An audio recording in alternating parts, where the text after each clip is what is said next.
Hey Tangerines! Remember when I showed you my jet pens haul and how I got those awesome new watercolors and the Midori Traveler's Notebook that I was a little too intimidated to decorate the cover? Well, I have good news. I have actually done it. It's the cover of this book and I can't wait to show you how it came together. To start off, I have a fresh cup of water, a drinking straw, my #2 paintbrush, as well as the watercolors. I'm dipping the brush in the paint and putting it onto the cover. I'm really intimidated and nervous about how it's going to turn out. I have no idea. So with this technique, I'm taking the drinking straw and I'm actually going to blow. And that is what happens, which is so fun and it's very artsy and kind of unexpected. It never turns out as you would think. It's usually even better actually. So now I'm rinsing off my brush. I'm going to choose a different color. This is one of those techniques that you have to feel very free with because like I said, it does not turn out typically as you would expect. So I'm doing the same thing, just applying more water, some more paint, until I have a good amount on the paper.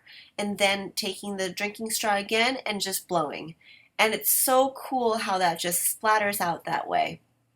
Next, I want to choose a different color. So obviously you see that I've already got some of the orange or the red or something else in the yellow, but I'm okay with that. So I'm going into the center of it and it gives me kind of a mustard color, which I really like. So once again, drinking straw and blowing. Oh, I got a little bit on the table. I just cleaned it up with a wipe. Next, I want to take the part that's not saturated with another color, which is turning out a little bit greenish on the camera, but it is kind of more yellow.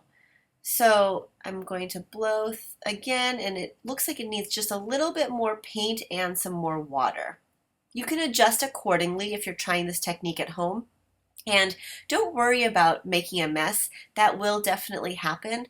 So I could have probably had a sheet underneath here, one of those craft sheets from Tim Holtz, but I don't, and it's okay. So now I'm taking the black paint and I'm scripting out a statement. This was actually something I heard at one of Sabrina Ward Harrison's workshops.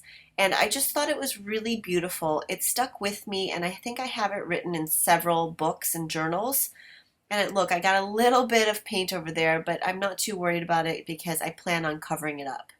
Now with scripting, I get asked a lot about how I learned, and I did take an in-person class, a calligraphy class, as well as a class online that is no longer available. But I highly recommend just watching some YouTube videos and really practicing. I might actually make one of my own and go more in depth about it. But now I am just finishing the quote. I've sped it up a little bit or else this video would take forever. And then I'm going to continue doing the rainbow splatters around the cover of the book. So yes, I think that just be prepared to get a little bit messy, but don't get too, I don't know, uptight about it, I guess I should say. With art making and painting and any kind of creating, I think it's also a good thing to let go of perfectionism. I tend to not do things sometimes because I think it needs to look perfect, but really I've learned to let go of that because I find that the process of creation is so important and so vital. And I just love how, doing the action actually gets you results and you learn so much from the process. All right, so I've actually decided to change up the colors a little bit. I probably should have had those blues switched, but it's okay. Now I'm going to purple. And it's looking really good. I'm really happy with the way it's turning out. I would have really liked to have that craft mat underneath, but I think that it's okay to just have a wipe and clean up as you go as well.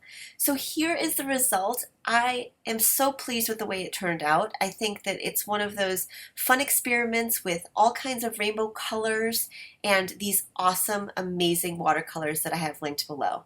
I've actually figured out a really neat way to get one of these books into your hands. So stay tuned for details on that. And also, I hope you enjoyed watching this process and feel inspired to be free with your painting and watercolors and have fun experimenting. If you like this video, please give it a thumbs up. If you haven't already, please subscribe to my channel. Okay, that was really fun. I hope you enjoyed seeing that process. I've teamed up with a printer that's local, and we've actually recreated these books so you can get one of your own if you want. The information is in the description box below on how to order, and I am so excited. There's limited quantities, but I hope that you feel inspired to create and inspired to make what you most need to find. Thanks for watching!